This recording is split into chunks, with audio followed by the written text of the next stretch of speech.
ऊंची ऊंची पहाड़ियों और घने जंगल से घिरा हुआ भैरवगढ़ गांव काली पहाड़ी के ठीक पीछे था। काली पहाड़ी यानी मौत का घर। भैरवगढ़ गांव तक पहुंचने का रास्ता बेहद दुर्गम था।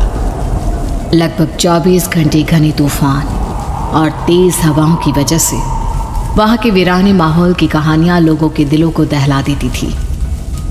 ऐसे बहुत कम लोग थे जो भैरवगढ़ गांव तक जाने की हिम्मत करते थे। लोगों का कहना था कि इस गांव के आसपास बुरी आत्माओं का साया मंडराता है।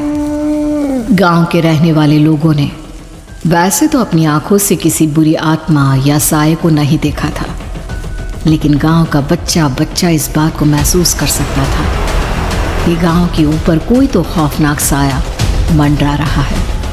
और उसकी वजह ये थी कि उस गांव में जैसे ही कोई लड़का 18 साल का होता, उसके 18वें जन्मदिन की रात ठीक 12 बजे अकस्मात उसकी मौत हो जाती। हर बार ये मौतें बड़े ही रहस्यमयी ढंग से होती और इस बार सरपंच सुमेर के बेटे को 18 साल होने में अब बस 15 दिन बाकी थे। अजी सुनते हैं, हमारा बेटा भी कुछ दिन बाद 18 साल का हो जाएगा। कहीं वो डायन उसे भी खा गई तो। कैसी बातें कर रही हो?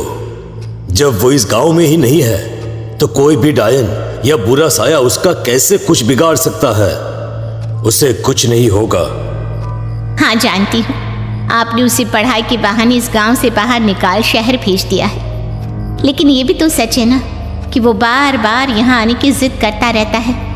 वो चाहे कितनी भी जिद कर ले जानकी, पर मैं उसे इस गांव में कभी वापस नहीं आने दूंगा। मैं नहीं चाहता कि गांव के दूसरे लड़कों की तरह मेरे बेटे की भी अजीबोगरीब ढंग से मौत हो जाए। कभी कभी तो लगता है कि हम सब गांव वालों को हिम्मत करके अपने गांव को इस बुरी आत्मा से छुड़वा लेना चाहिए। लेकिन कौन जानता है आखिर वो खतरनाक साया किसका है? वो काली आत्मा कौन है जो रातों रात हमारे गांव के लड़कों को निगल जाती है? सुमेर और जानकी जब ये सारी बातें कर रहे थे तब रात के लगभग 10 बज चुके थे और हर रात की तरह भैरवगढ़ गांव एक भयानक काले तूफान की आगोश में था। बाहर चल रही तेज हवाएं और बारिश के बीच कभी कभी ऐसा लगता जैसे कोई बुरी तरह से चीख रहा है। किसी के तड़पने और चीखने की आवाज़ें गांव के कानों में बार बार टकराती, पर वहां रहने वाले किसी भी औरत या आदमी के अंदर इतना साहस नहीं था कि वो अपने घर से बाहर कदम रख के उन आवाज़ों तक पहुंच सके। सो जाओ जानकी और घर के खिड़की दरवाजे कसकर बंद कर दो। अब जानकी सब खिड़कियां ठीक से बंद करने ही लगती है कि तभी उसे अपने घर के दरवाजे पर जोर जोर से खटखटाने की आवाज़ें सुनाई देती है। इन आवाज़ों को सुनकर जानकी और सुमेर के चेहरे डर से पीले और हाथ पैर ठंडे पड़ जाते हैं। जानकी, जानकी, इतनी रात कौन होगा? पता नहीं, ऐसा लग रहा है कोई बुरी तरह से दरवाजा खटखटा रहा है। अरे हाँ, पर किसी की आवाज़ भी तो नहीं आ रही। क्या करूं? दरवाजा खोल लूं या नहीं? कहीं ऐसा ना हो कि किसी को हमारी मदद की ज़रूरत हो। लड़खड़ाते कदमों से सुमेर दरवाजे के करीब जाता है और अपने कान को दरवाजे पर रख धीरे से आवाज़ देते हुए पूछता है, कौन? कौन है? कौन है वहाँ? तभी एक बेहद डराने वाली आवाज़ उसके कानों से टकराती है। दरवाज़ा खोलो, दरवाज़ा खोलो, वरना आज की रात इस गांव में कोई जिंदा नहीं बचेगा। मैं जानती हूँ तुम्हारा बेटा 18 साल का होने वाला है। अगर उसकी जान की जरा भी परवाह है तो दरवाज़ा खोल दो। इस आवाज़ को सुनते ही सुमेर घबरा कर पीछे हट जाता है और जानकी को पूरी बात बताता है। कहीं वो डायन हमारे घर तक तो नहीं पहुँच गई? अब हम क्या करेंगे?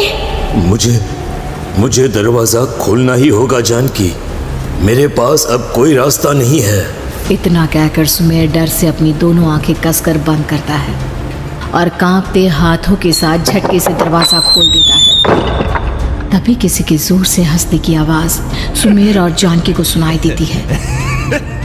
उस आवाज को सुन दोनों दरवाजे की तरफ देखते हैं और सामने अपने बेटे राहुल को खड़ा देख तंग रह जाते हैं। राहुल के हाथ में उसका मोबाइल होता है जिसमें से वो आवाज बज रही थी। ये क्या मजाक है?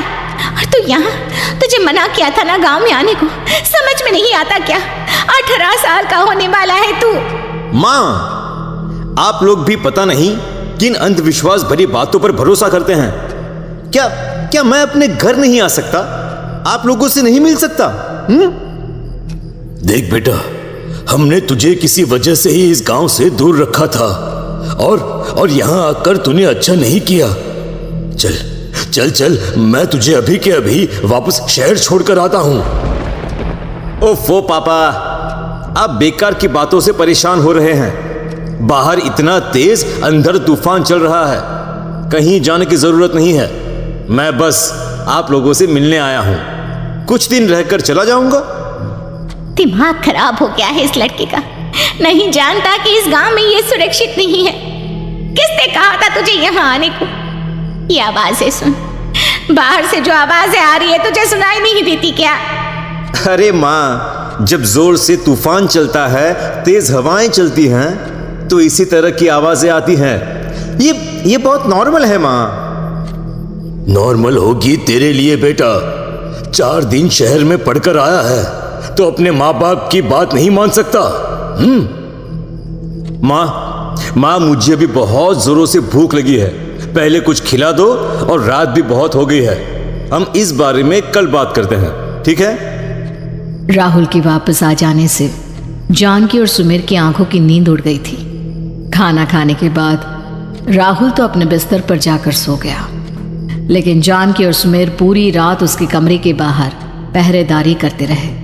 उन्हें पल पल इसी बात का डर था कि कहीं उनके बेटे को कुछ हो ना जाए। रात बीतती है, सुबह का सूरज निकलता है। अब जैसे ही वो राहुल को नींद से जागते देखते हैं तो उन दोनों के दिल को सुकून मिलता है। अरे माँ, पापा, आप अभी तक यहीं बैठे हैं? क्या पूरी रात सोए नहीं? जिनकी जवान बेटी की जान को खतरा हो, उन माँ बाप को नींद नहीं आती बेटा। बेटा, अब तो वापस शहर चला जा। देखो माँ, मैं किसी जरूरी काम से इस गांव में आया हूं, और वो काम पूरा होने के बाद मैं खुद यहां से चला जाऊंगा। काम? गांव में तेरा क्या काम है? पापा, मैं बचपन से ही इस गांव के बारे में बेहद डरावने किस्से सुनते आया हूं, इसीलिए अब मैं उन्हीं किस्सों के ऊपर डॉक्यूमेंट्री फिल्म बनाऊंगा।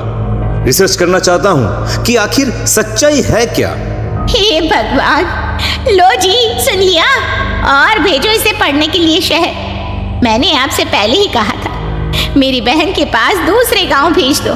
ना ये शहर जाता और ना उल जुलूल की बात इसके दिमाग में आती। जानकी और सुमेर राहुल को समझाने की बहुत कोशिश करते हैं, पर वो किसी की बात नहीं सुनता और अपना कैमरा लेकर गांव की पास वाली काली पहाड़ी की तरफ निकल जाता है। अब राहुल जैसे ही काली पहाड़ी पर पहुंचता है, उसकी नजर पहाड़ी के ठीक बीचों बीच बनी एक पुरानी झोपड़ी पर पड़ती है।